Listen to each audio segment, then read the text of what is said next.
And what I'm saying is that the person, and this is what we tried to show in our movie, the person might be confused in a normal way, but they're not like unusually confused because they are seeing and hearing and feeling what they're seeing, hearing, and feeling. In other words, their present is simply different than yours. So maybe I'll start with a I'll call it a softball question.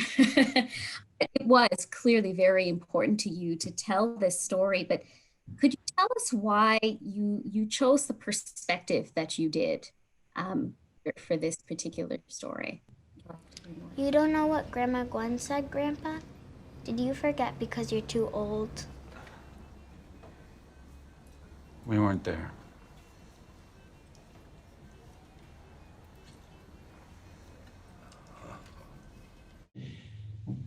Is based on my experience. There's been a lot of dementia on both sides of my family. Both my parents, my stepdad, grandparents, aunts, uncles, both sides. I've seen it a lot up close.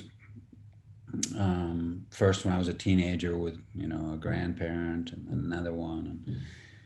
And with my parents in particular, also my stepdad, I had a more hands-on, kind of trying to organize the care, and in some cases for periods until I found someone for my mother, in the sort of rural northern New York State area that she lives in. It was difficult to find people. I needed caregivers. I knew I was going to eventually need them more and more. I mean, communication in our story is important. It's one of the main issues in the movie story. Whether you have dementia or not, it's important to be flexible with anybody that you care about, really, to be open. And to some degree, any friend that you have, any relationship, it's helpful if your attitude is about serving them on some level. That's what you're supposed to do. You kind of got to put your ego aside. A couple of things that I felt we really needed to get right, and that I hadn't felt has been completely accurate, sometimes wildly inaccurate, kind of scattershot kind of portrayals. Even in the best movies and plays I've seen, one of the things, for example, is that they're usually showing someone, even if it's fine, the acting and a lot of moments are good and reflect what I've lived, observing the evolution of the disease, or different kinds of variations of the disease, is that they're generally showing someone who's confused most of the time.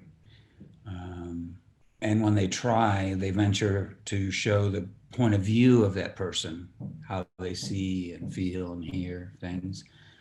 They tend to show a confused point of view a lot of the time. And in my experience, it's the observers who are confused, even the caregivers, no matter how much experience they have.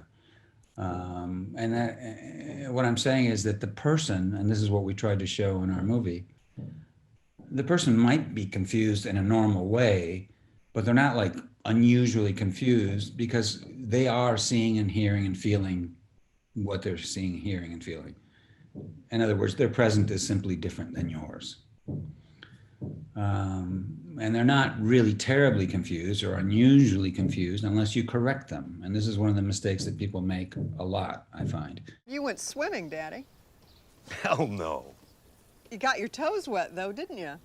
Yeah. First time in the Pacific Ocean? I don't need to catch the AIDS at this point in my life. And the closer that person is to you, the more complicated this is. Your ego comes into play. Your previous history with that person, how you would like them to talk and see things, enters into it. We could go to the movies. I could take the kids so you guys can hang out here with your father, John. Can't you guys just sit still for a minute?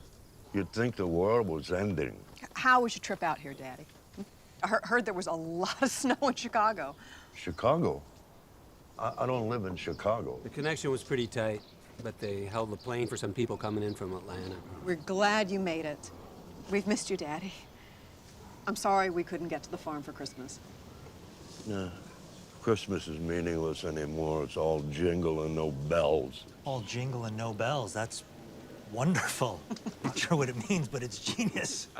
And it's really, if you think about it, it's about you then. It's about your ego, what you need, what you would like them to say, or how you'd like them to behave. And that's just not going to be the case anymore. It might be for a flash, for a moment in the early stages, but it's a different deal now, and you have to adapt to that and give of yourself, serve them. Another thing that I find is that they can't make up their mind about the points